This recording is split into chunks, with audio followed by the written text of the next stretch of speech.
धर्मेंद्र सिंह का जन्म 8 दिसंबर 1935 को पंजाब के नसराली गांव में हुआ था।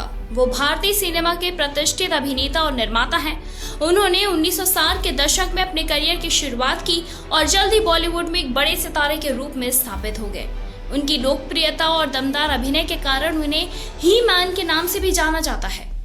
धर्मेंद्र की प्रमुख फिल्मों में शोले, सत्यकाम, अनुपमा, फूल और पत्थर, चुपके चुपके जैसी क्लासिक फिल्में शामिल हैं। उन्होंने अपने करियर में रोमांस, कॉमेडी, ड्रामा और एक्शन जैसे विभिन्न शैलियों के फिल्मों में काम किया है। हेमा मालिनी के साथ उनकी जोड़ी बेहद ही सफल रही है और दोनों ने ही राजा जॉनी, सीता और गीता, नया जमाना, जुगनू, दोस्त, शोले जैसी कई हिट फिल्मों में काम किया। उनकी निजी जिंदगी में भी कई उतार चढ़ाव देखने को मिले हैं और उनकी पहली शादी प्रकाश कौर से हुई थी, जिनसे कि उनके 4 बच्चे हैं, जिनमें कि सनी देओल, बॉबी देओल भी शामिल हैं। बाद में उन्होंने अभिनेत्री हेमा मालिनी से शादी की, जिससे कि उनकी 2 बेटियां हैं, ईशा और आहाना देओल। बताते चले कि धर्मेंद्र को उनके उत्कृष्ट योगदान के लिए कई सम्मान भी मिले हैं।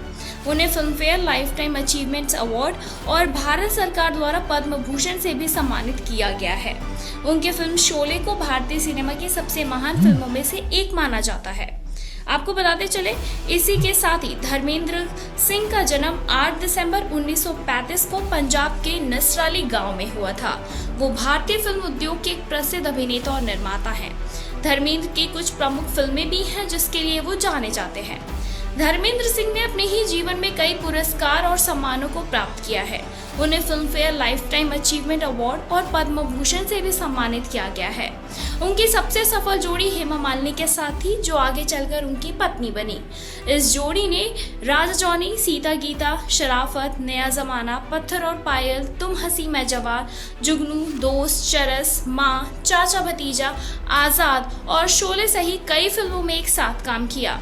उनके सबसे उल्लेखनीय अभिनय प्रदर्शनों में ऋषिकेश मुखर्जी के साथ सत्यकाम और शोले शामिल है। बताते चले, इसी के साथ ही 50वें वार्षिक फिल्मफेयर पुरस्कारों के न्यायाधीशों ने शोले को 50 वर्षों की सर्वश्रेष्ठ फिल्म के फिल्मफेयर के विशेष सम्मान से सम्मानित किया। उन्होंने फिल्म निर्माण के साथ प्रयोग किया। उन्होंने अपने दोनों बेटों को फिल्मों में लॉन्च किया। बेताब, जो कि 1983 में सनी देओल की थी, और बरसात, जो कि 1995 में बॉबी देओल के साथ उन्होंने सोचा कि 2005 में अपने भतीजे को भी लॉन्च करें, तो उन्होंने अभय देओल को लॉन्च किया 2005 में। वहीं बताते चले, इसी के साथ ही सत्यकाम, जो कि 1969 की थी, फिर कब क्यों और कहां 1970 की जैसी कई फिल्मों के वो प्रस्तुतकर्ता भी थे। अपने ही एक साक्षात्कार में अभिनेत्री प्रीति जिंटा को ये कहते हुए उन्हें उद्धृत किया गया था कि धर्मेंद्र उनके पसंदीदा अभिनेता हैं। उनसे उन्हें हर पल 2008 में अपने पिता की भूमिका निभाने की सिफारिश की और 2011 में उन्होंने अपने बेटों के साथ यमला पगला दीवाना में फिर से अभिनय किया, जो कि 14 जनवरी 2011 को रिलीज हुई थी।